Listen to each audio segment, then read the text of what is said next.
Hello and welcome to the IMSM live stream overview of the ISO 9001-2015 Quality Management System.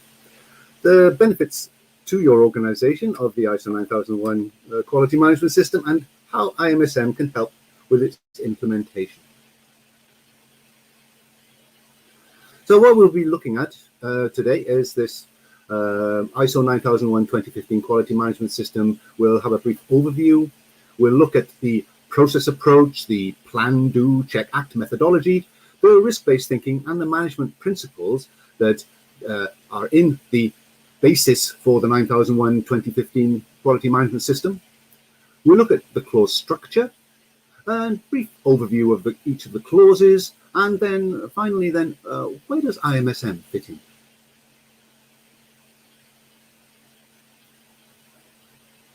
The ISO 9001-2015 is an international standard that defines the minimum requirements for a quality management system in an organization.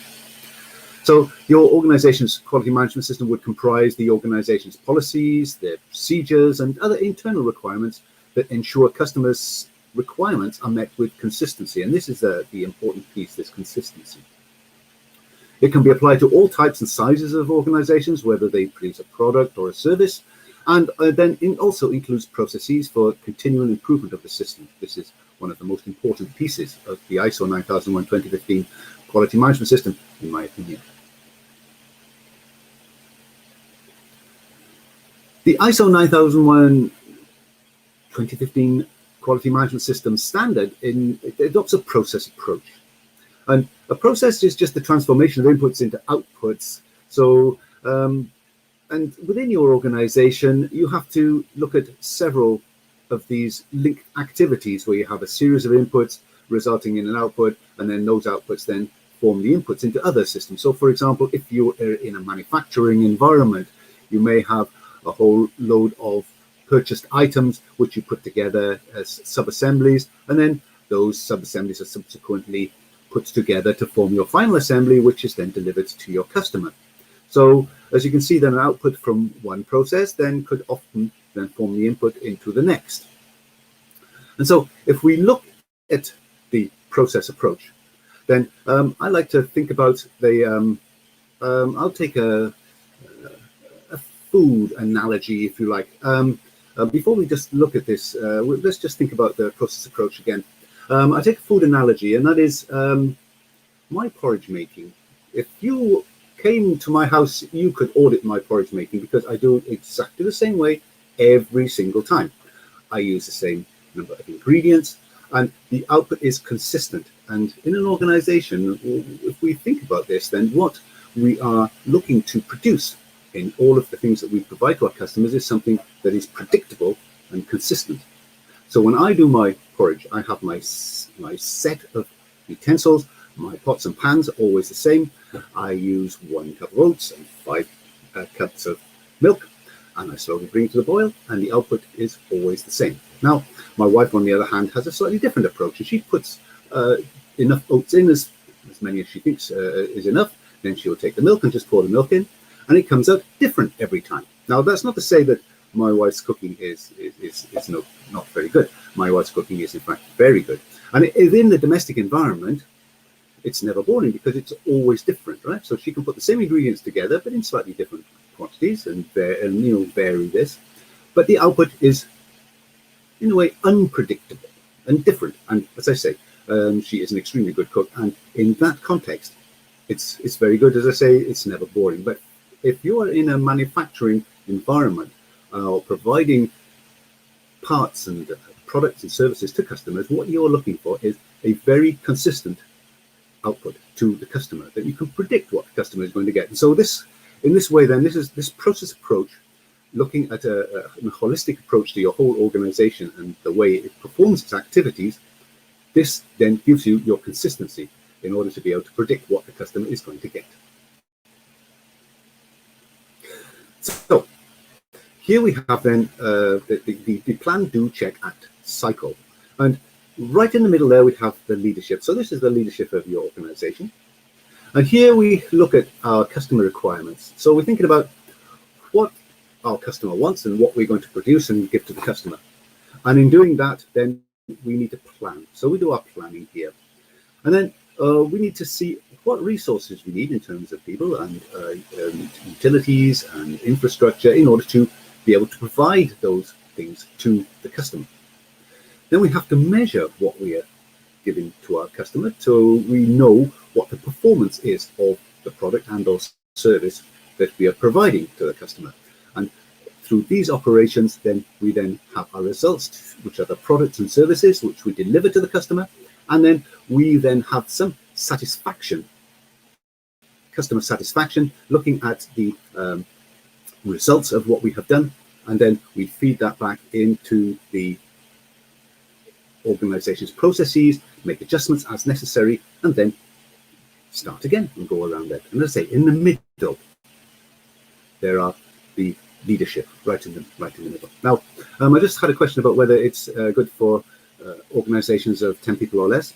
I think, in my opinion, I think it is always worth doing. Now, if you think about the way that the standard is structured, it really is just a series of common sense items. And I think when we go through each of the clauses, you'll probably see this. And organizations, successful organizations, I think, and I believe, are doing everything that the standard requires. What they might not be doing is gathering the evidence to prove they are doing that. And that is generally what most organizations have fall down, as I say, with when they are looking at complying with the ISO 9001:2015 standard. So as we go through, I think you'll see that it is relevant for all organizations. And let's just look at some of the clauses as we go through, and I think that you will see that's what that it is suitable and applicable for all organizations of all sizes. So the basic principles upon which the 9001:2015 standard is designed is customer focus, and of course leadership, and that's leadership within the company, leading the development of the product and ensuring that the product of the customer is of a consistent nature, engaging the people within the organization, and also then engaging with suppliers, and also engaging with the compliance organizations that you may have to conform to. Of course, then we'll look at the process approach, those principles, and continuous improvement. And I think this is one of the big, the key pieces of the 9001:2015 standard, and that's its improvement process and its emphasis on improvement. And if we look at all the data that you're gathering and that the standard says that you need to gather, then all of this information allows you to make better decisions on based on more evidence, and the more evidence and data that you have, the better decisions you can make. And then, of course, then there's the management principle of managing your relationships, and that again is managing relationships with your suppliers and with your customers, of course, and with the people within your own organization.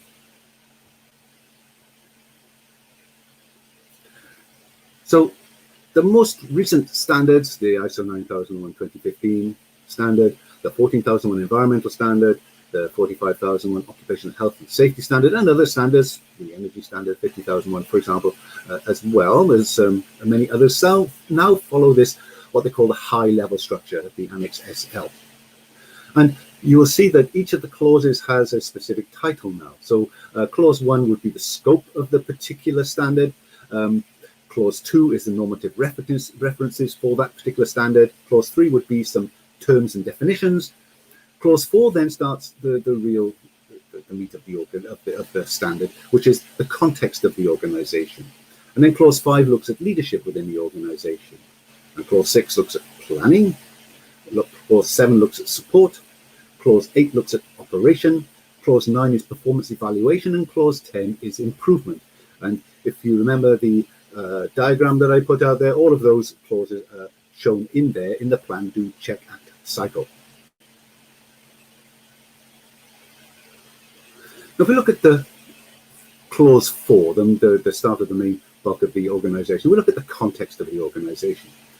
And the standard says you need to determine the positive and negative factors that can affect the organization. So that's basically your PESEL analysis. And that's political, economic, social, technical, legal, and environmental cost analysis that you would do. And basically what it says is you need to understand the needs and expectations of interested parties. So you need to understand what your customer is looking for and what other interested parties are looking for as well. So that is compliance organizations, what they want from you as an organization, and what your suppliers may want. So in terms of defining exactly what it is they need to supply to you, what your subcontractors, if you have them, what they are required to do as well. So all of these are understanding the needs of all of the interested parties. And you need to develop what they call the scope of the management system, which is basically the name of the organization, what you do, and the area in which you do it. So it would be something along the lines of ABC Limited, based in London, supply quality widgets to the aerospace industry, to its worldwide customers. And the key documents for this now, of course, when you have an ISO 9001:2015 standard, and you are certified to that, then you would have an external auditor come in and audit your system and make sure that you, as an organization, are complying with the requirements of the standard. And so what I've done is just listed a few of the key documents. This is not a complete list, but it's just the key documents that each of these clauses require in order to show compliance with the 9001:2015 standard. So for this, in clause 4, what you need to do is you need to show your PESEL analysis, which would describe then the organization and its context. You need to have then the needs and expectations of your interested party. So these are normally put together in a couple of documents. And then, of course, then you need, of course, the scope of the quality management system, and you need to have that defined as well. So as a third-party auditor, I would come in and I would look for those documents, amongst others, of course. Then clause 5 looks at leadership, and the 9001:2015 version of the standard then has a greater emphasis on leadership and commitment. And so therefore it's looking to, and as an auditor, you would look for some commitment within the organization to show that leadership have not just passed it to somebody else to do, but they are actually actively involved in it. And so that is one part. Then the rest of this is, you need to show that you have determined and understood the statutory and regulatory requirements. And then you need to have determined and understood the risks and opportunities facing the organization. And of course, then the risks are changing continually.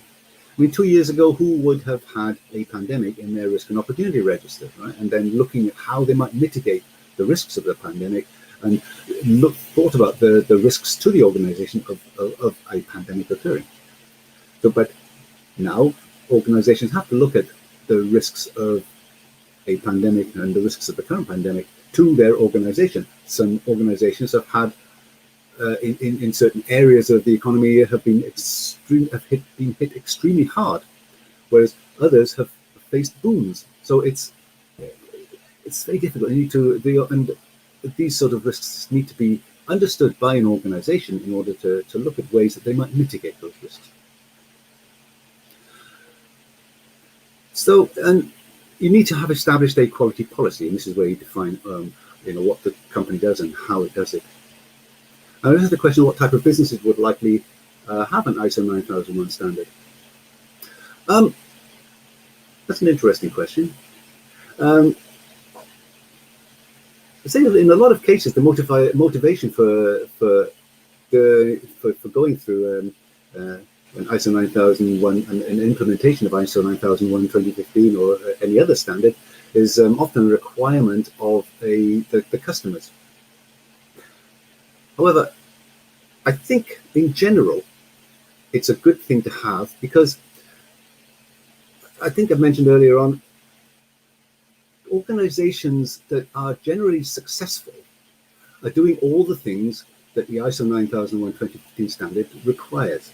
What they might not be doing is gathering the evidence and gathering documentation to show that they are complying with the requirements. And that it's basically you need to document what you do and do what you document. So, and then an auditor comes in and checks that. So that means then you need to prove to the auditor that you are complying with the requirements of the standard, as well as complying with the requirements of your own organization's processes and procedures. What, as any successful organization will say, is I am in control of my processes. I have great processes and I am in control of my processes. But if they are asked to prove it, then it's very difficult to prove to say your customers to say, look, yes, we can ensure that you have a consistent product because we are in control of our processes, and so therefore, if you have 9001, what that shows is that you can tell your customers, look, I have great processes, I am in control of my processes, and I can prove it because I have somebody from outside my organization coming in on a regular basis and checking to make sure that I am actually doing what I document and document what I do. So I think, in my opinion, that is the reason why it's a good thing for any size of organization to have this ISO 9001 2015 standard in place. So we're looking at the clause 5, the leadership, and the requirements of the standard are, of course, you need to establish a quality policy, and as many organizations have that. The standard does define what needs to be in the quality policy, so that it's often, in most cases, the quality policy, the existing quality policy, is adequate, with often just a couple of little minor changes in order to make it comply with the requirements of the standard. And then what the other item is, then you need to assign roles and responsibilities. And basically what that means is that you need to have an org chart, which is, it can be a functional org chart, which is perfectly fine, just so that people know where they fit in within the organization itself. And so, and so everybody can see what the organization is attempting to do and how everybody fits into the pathway that each one of the people and each one of the members of the organization need to be on, so that they're all pulling in the same direction. Clause 6 is all about planning. So I think I mentioned for Clause 5, you need to look at and think about the risks and opportunities for the organization. And what the planning piece says, you need to implement actions to address these risks and opportunities. So basically, you look at the risks and opportunities and you do your SWOT analysis, and then you think about, how can I mitigate these risks?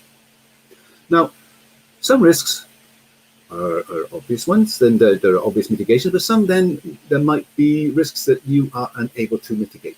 And those may be, for example, if you're in the building industry, the building regulations, because you have very little impact on affecting building regulations. So if new regulations come in, you basically have to comply. And so in some cases, then the risk of a change in building regs to an organization in that industry may be on the risk register, but there is nothing you can do. You just need to monitor. And so, of course, then that is what you put in your risk and opportunities register. You just say, yep, there's a risk to building regs changes, but because we have generally a long implementation period, then there is enough time to be able to address these risks and opportunities for that. And so therefore, currently we need to do nothing but monitor. And so, looking at these risks and opportunities, there are things where you actively address risks, say for competitive risks, and you actively deal with those. But other risks, then, such as changes to building regs that you have no effect on, that you cannot change, then those things you just need to say, your mitigation is to just monitor, but you cannot do anything about it. Then the other planning thing we need to look at is the quality objectives and planning to achieve them. And in doing that, then again, you need to define some objectives for the company, and very often these are objectives that are already in place. But the standard really formalizes these things, and so therefore it says, write down your objectives, but what you need to do then for each of the objectives, it needs to be smart. So you need to be specific in what you define as your objective. It needs to be measurable, of course. Otherwise, how do you know whether you're doing better or better than expected, or actually not doing quite as well as expected, and therefore need to make some changes in order to improve what you're doing. It needs to be achievable, of course, and agreed. Relevant as well to the organization, and needs to be time bound. So your general quality objectives. And so therefore then for clause 6, the key documents as external auditor would look for would be your risk register, to see that you've done some kind of analysis on your risks and have looked at mitigating factors, and of course that you have a set of quality objectives which are SMART. Clause 7 is about support, and this is about providing infrastructure and the environment and resources necessary for the organization. And so on a large basis, this would be, of course, if you're in semiconductor industry and you're making semiconductors, then you need a clean room, and it needs to be of a certain class, depending on the type of semiconductor that you're producing. So, I mean, again, this is common sense. Says, if you need to have if you're dealing with static sensitive devices, you need to have an environment and an infrastructure that helps you mitigate the risk of damage through electrostatic. That is, you need to have an anti-static system in place, and so on. So again, all of these things are just common sense items that the standard is requiring. It also says you need to determine your competency and training requirements, and so you need to determine what the competencies are that people within your organization need in order to help the organization be successful and help the organization improve. So you need to define those things, and then you need to, of course, put those training requirements into practice and train the people. And competency is not just achieving competency is not just through external training courses, but it can be on the job training, toolbox talks, and those kind of things. And what the standard is saying, yes, you need to also be able to show that the competency has been given and has been achieved by certain people. So you need to have some kind of record of that. It can be electronic or paper-based. It can be an email to say, this person has received on-the-job training in this particular area of the processes within your organization. So, for example, if you have a new machine or a new person comes in, then that person could be shown how to operate it by one of the other operators within the organization, and in order to build competency on a particular machine, and so on. So it could be on the job training, as I say, or it could be external or a toolbox talk, however, but it just needs to be documented.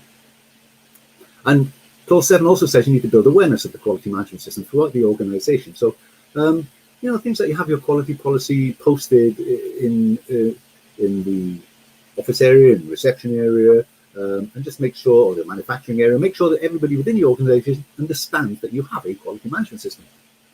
And then you need to ensure that any documented information required by the standard is collected and controlled. So the key pieces within clause 7 are that you need, if you have equipment that requires calibration, you need to calibration records, and you keep that piece of equipment within calibration. You need to have some kind of training matrix. You need to have some training records, or you need to have training records for all of your people. And then you need to look at your IT systems and how you keep your documents safe within your IT system and keep them safe from external hackers, if you like. Nowadays that is a big risk at the moment. Just to make sure that you are backing up your IT systems regularly, that you could survive if somebody comes in and encrypts your files, that you would be able to, in a reasonable length of time, get your systems back up and running, and in case of a data breach. And then also, if you need to have systems in place in order to keep your documentation safe. So you need to make sure that you have appropriate password processes in place, that certain sections of the IT systems in your documentation are they might need to be only have certain people look at that area of your IT system. So, I mean, you need to have appropriate safeguards in place for your IT systems to make sure that your documentation and all your records are secure. Again, as a third-party auditor, I would come in and I would look for those key documents, amongst others, and also to make sure that you are regularly just backing up and show me as an auditor, show me proof that you are backing up regularly and that the backups are successful. Clause 8, then, this is the big piece of the organization. This is looking at the purchase order process from end to end. So this is from when it's received within the organization and checked to when it's about to leave, and the checks prior to the product or service leaving the organization and being passed on to the customer. So this looks at all issues of traceability. So it's ensuring that you have documented information that is collected, which can demonstrate you have traceability of your product or service throughout its life, from conception, when you get an order in from the customer, to when you ship it to the customer, and also then if it is the case that you are also then maintaining that through your warranties and so on, that you're also maintaining and servicing the product or service to the customer in accordance with your warranty provisions. Then also, if you do have a design and development process that you fully documented and have a series of controls in to ensure that the design and development process looks at all the aspects of the design and development and the product or process that is being developed, and that it complies, and that you have appropriate checks in place to make sure that any compliance requirements for your product or service are dealt with. Then you also need to show that you have any externally provided products and services through your suppliers or through your subcontractors, that those are also controlled. So again, then the key pieces for this are, I would look at, as an external auditor, I would look at your design and development process, and I would look at probably some examples of the design and development and check that the various gates within the process are being appropriately signed off by appropriately qualified people within the organization who have the appropriate authority to sign. That you have appropriate subcontractor and supplier management. So from the supplier perspective, that you have an approved supplier list, that those suppliers go through a check of some kind to make sure that they are fulfilling the requirements of your organization. And it can be just as simple as, they are local, on time, and good quality and consistent quality, through to a second-party audit where you go out and you audit your suppliers. So it really depends on the importance of what they are supplying to the product or service that you are providing to your customers. Clause 9 then is where we check how we are doing. And this is the performance evaluation. And so we have a set of KPIs. Your organization will have a set of KPIs. But what the ISO 9001 2015 standard says is you need to include the customer perceptions. And I know this is a difficult one to do. Trying to find out what your customers think about your products is becoming more and more difficult, especially when you all tend to be flooded with requests for giving your opinion on this, how did we do this, and so people tend to ignore a lot of these. You do get a lot through your emails, of course. And so for an organization, it's very difficult then to satisfy this. But there are obviously ways that you do it, and by maybe members of the management team stay in contact with the customers, or you measure repeat orders, but there are many other ways of satisfying this requirement and finding out what your customers are thinking and what they think about your performance as a supplier. Then you need to also then to plan, establish, implement, and to maintain an audit program, an internal audit program. And this then means that you need to have a program of audits. And as most management systems are audited on an annual basis, it seems that it's reasonable to have a set of audits that are that's done on an annual basis. So you need to have a program in place, and you also need to then, of course, follow it. And so you would need then within your internal audit program to perform your internal audits and then complete your internal audit reports and document your internal audits, of course, and then save those somewhere, either in paper or as an electronic file, so that I, as an external auditor, can come and check that you are actually doing what you say you're doing from your audit program, and that you have documented what you have done. There's also then there's a management review, and the standard says top management must review the QMS at planned intervals. Again, it doesn't tell you what those planned intervals are, but if you think about the requirement of leadership within the organization, I think at least on an annual basis would be reasonable.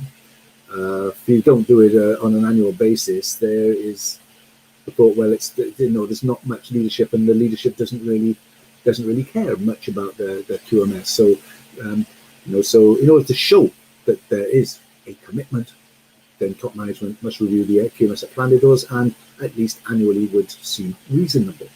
And that agenda for the management review is defined within the standard, and that agenda must be followed within the management review meeting as a minimum. It doesn't say that you know, you can only review what's based in the agenda items, but it says, you know, this is as a minimum what you must review. And again, it doesn't have to be in one particular meeting, of course. If those topics required by the standard are spread across several, then, you know, that is also satisfying the requirements. However, most companies do it in a single meeting, because if we think about the standard, again, overall, the standard's not trying to impose extra burdens on you. So if you are doing it in 3, then fine. Although it might be then trying to correlate those together is a bit of a burden. But you know, if that's what you do, and then that's what you wish to do, that's also fine. As if some people find it easy to just do it in one meeting. So the key documents from this, of course, are you have your internal audit program, you have your internal audit reports, and you have your management review meeting minutes, which those things I would be, as an external auditor, I would be looking for. I was asked the question, does ISO 9001 require a management representative? What you have usually is you will allocate somebody to be the quality management system, who's basically the administrator for the system. Doesn't require it. What the standard says is that an organization must provide resources to ensure that the quality management system can function. So how you do that is really up to you. So you don't really need to have a specific representative, but usually you would have you have your quality, you could call it a quality representative, somebody who's given the task of looking after the system, and then they would then work with management to ensure that the requirements of the standard are kept. So I hope that answers that question. Most people do have somebody whose role it is to look after the quality management system and just make sure that the requirements are being done. And it often falls under the quality department of an organization.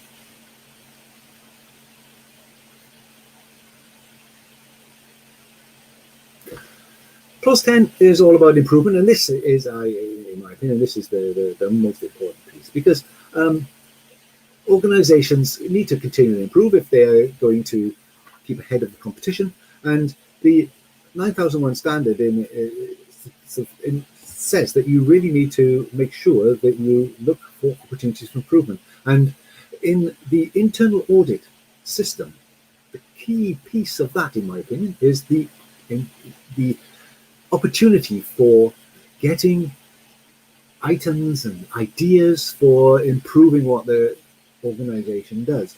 Because when you are talking with the people who are doing the jobs, the specific jobs within the organization, they are the ones who are best placed in order to provide insight and ideas about how they might be able to do things better, or how, what the organization could do in order to help them do their job better. And so therefore, this part of continuous improvement is a very key part of the standard, and I think within any organization it's a key part. This also says you need to control and manage non-conformities. So if you have some issues with within the processes that you have within your organization, that maybe your internal checks, that things fail the internal checks, and if they do, then what you want to look at is then why did they do it, and do some kind of analysis as to what went wrong. But also then you need to check that if people aren't following the procedures you have in place, and when you're doing your internal audits, you check this. If people aren't following it, then that is a non-conformance. You need to also then find out why it's not being done, because in many cases the procedures are in place because you have a compliance requirement that requires that procedures and certain items and things get done in a particular order, and that certain tests are done. And so therefore, if you do not do that, then you are you're not complying with the regulations and requirements, and that can have some serious consequences. So there's a wide range of risk, if you like, or requirements within this control and management of your non-conformities, from, as I say, non-conformities which can affect the compliance of your products and services, to just you find that you have some rejects, and you need to find out what is wrong with those rejects. Also then, the fact that you are putting processes in place in order to have traceability throughout your organization, then that then helps to manage non-conformities when it gets, when you're looking at things that go wrong at the customer side. So you need to show that if you have a service obligation for your products, that you are managing those service obligations and you are recording them, because if there is a consistent failure mode out in your customer base from your products, then of course, if you have traceability, you can work your way back and find out why that might be happening, and then make sure that you can correct that non-conformity, and then make sure it doesn't happen again. So therefore, this clause is, again, it's just common sense, and looking at if you have errors or issues within your organization following procedures, you need to make sure that you follow your procedures. You need to do what you document and document what you do. And then also then at the customer side, if something goes wrong, you need to know exactly what it was that went wrong. And this goes back right to the very beginning again, when I was saying what you are looking for within your organization is consistency and predictability. And so if you do things the same way every single time, you can generally be assured that what comes out is going to be consistent. And therefore, then if there is something wrong with it, it is generally something that is consistently wrong. And therefore, if you make a change, you know that that change will correct the issue for ongoing products that get or services that go out to your customer. If it was unpredictable, then you can make a change and it may or may not happen. So so what I'm saying is the process, the way that it looks at the process approach of doing things within your organization helps you with this predictability and consistency of delivery of products and or services to your customers. So again, these key documents that I would look for as an external auditor, but again, this is not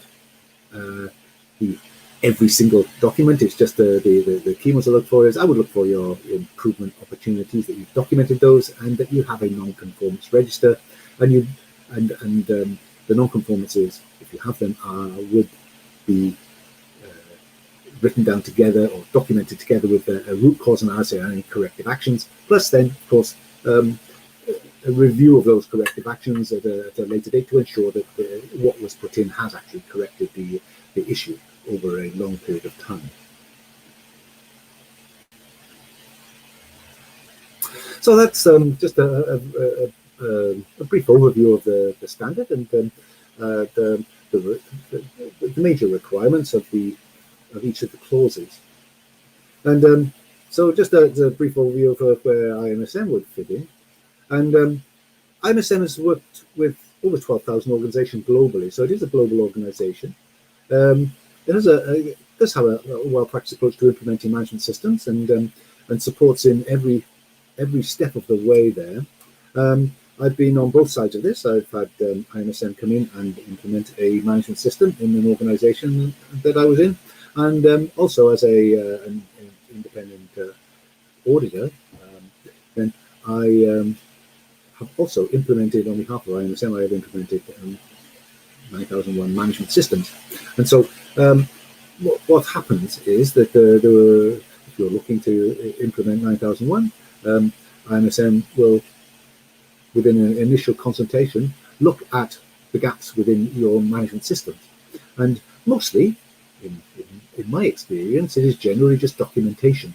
Most of the things that good organizations are doing is exactly what the standard requires. It's just that sometimes then the documentation, the way that these processes are documented is perhaps not there, and needs a little bit more evidence to be provided. So the initial consultation would perform a gap analysis, look at your systems, current systems, and then highlight any areas that need attention. And then I, as a consultant, would then work with you to provide those lacking areas and look at the documentation that you would need in order to satisfy the requirements of the system, and then gradually then build up a set of manuals based on a set of templates which satisfy the requirements of 9001 2015. And so these templates would be completed with the details of the organization, of your organization, based on the gap analysis. Then it is sent for an independent review to make sure that the manuals and that they satisfy the requirements of 9001 2015. Then they are taken to the customer and then provided and say, no, here's the management system. Now you need to work with this for a while. And there's an agreed time limit or a time frame that the organization will work with that set of documentation that has been provided. And then an audit takes place, and where you check that everything has been appropriately documented and that you're actually doing what you have documented and you satisfy the requirements of the standard. And then if that is successful, then certification would be granted. So that's how the system works. And I'm sure that if you wish to contact IMSM, they would discuss your individual requirements with you and allocate somebody to work with you in order to implement a system within your organization. So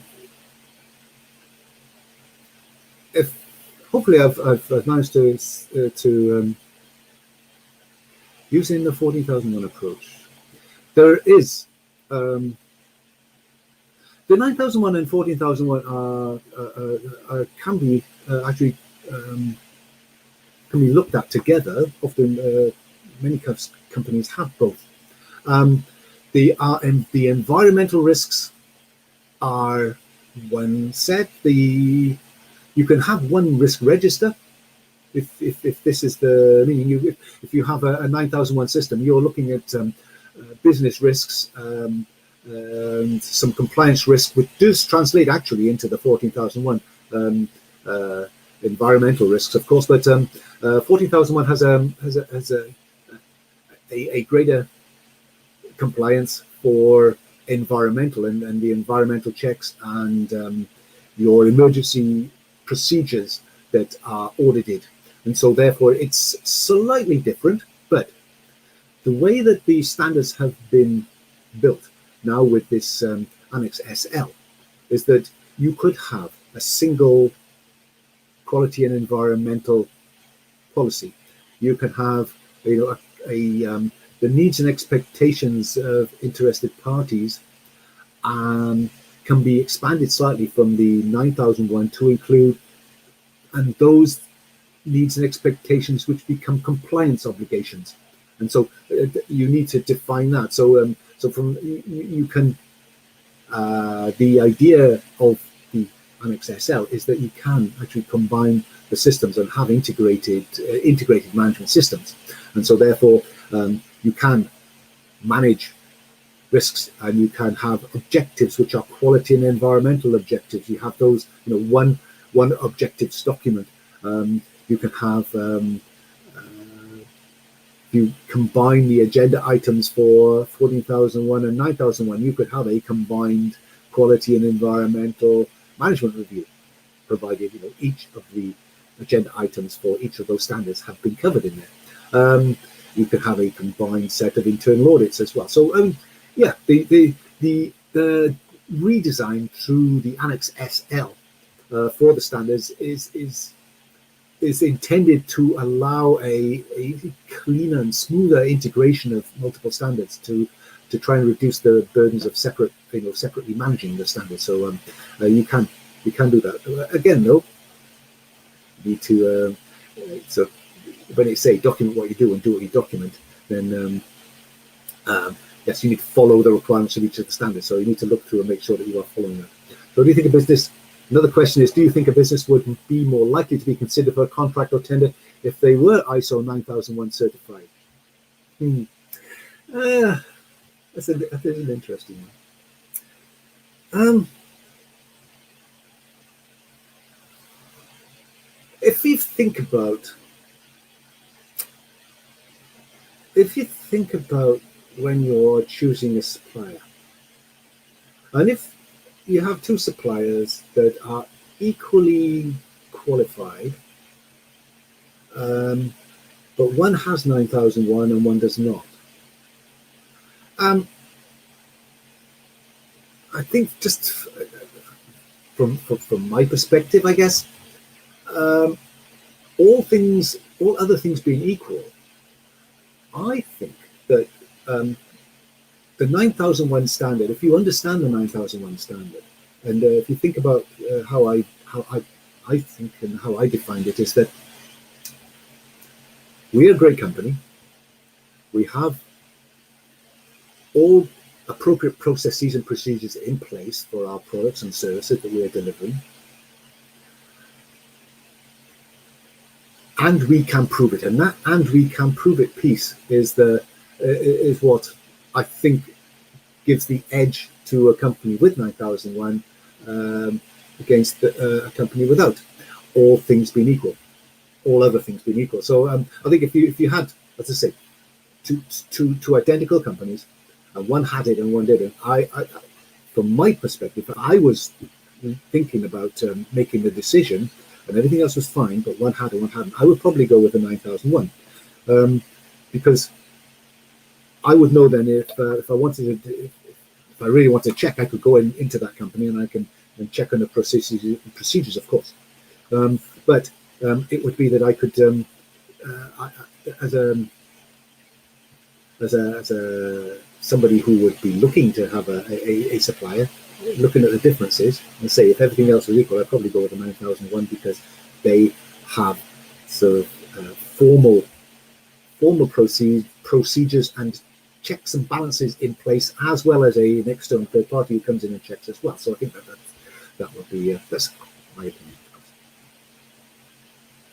How do you measure leadership in 9001? That's an interesting one.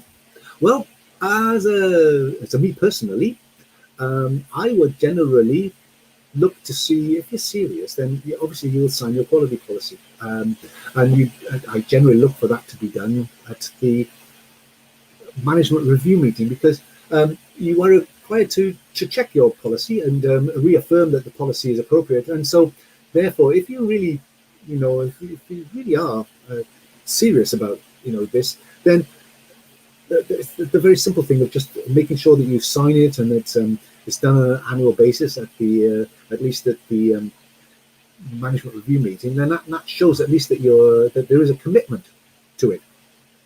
The other thing is then, if you look at your internal audits and the program, if you have an internal audit program which is, it covers all aspects of the system, and it is being followed, then that tends to show that there is a commitment. But if there have not been very many done, then it shows that there is a lack of leadership, and you can actually get a non-conformance for leadership. And that is generally for not providing enough resources to make sure that your quality management system can be successful. And so therefore, if I went into an external audit, and I have to say this is from my own opinion, I have to be honest, if as an auditor, if you are actually really trying to implement the system and doing what you can, I will give the benefit of the doubt where I can. There are certain things, of course, within the standard that you are required to do, and if you're not doing it, I will have to give a non-conformance. That's fine. But if there are any area where discretion is allowed, then I will err on you don't come in to do you are at least trying to get the system running, and therefore I will give the benefit of the doubt in that. However, if I come in and you can't find your quality documents or your quality management system documents, or you haven't done your internal audits, then that is obviously not taking it very seriously, and that is a lack of leadership. And I might well go in and give a non-conformance on leadership because the leadership has not provided enough resources in order to ensure that the quality management system is successful. And so that's to say that's how I would do that. And I think you guys would know that you all know, if you have to scramble to try and get your QMS documents, what you think are all your QS documents in a line the day before the audit is going to be there, then that's perhaps not quite taking it seriously, and there is a serious leadership commitment issue there. So, but what can I say? That's so that's another way you can think about it. So if you are doing that, if you generally you rush at the end of the year, you are risking a commitment issue being found within your third-party audit. Well, I hope that I've given you some insights. I know a lot of these views are mine that I think. I personally think that the 9001 2015 standard is a really good standard, and I think it's really just a set of common sense principles that is applicable for all businesses and all organizations, whatever the size.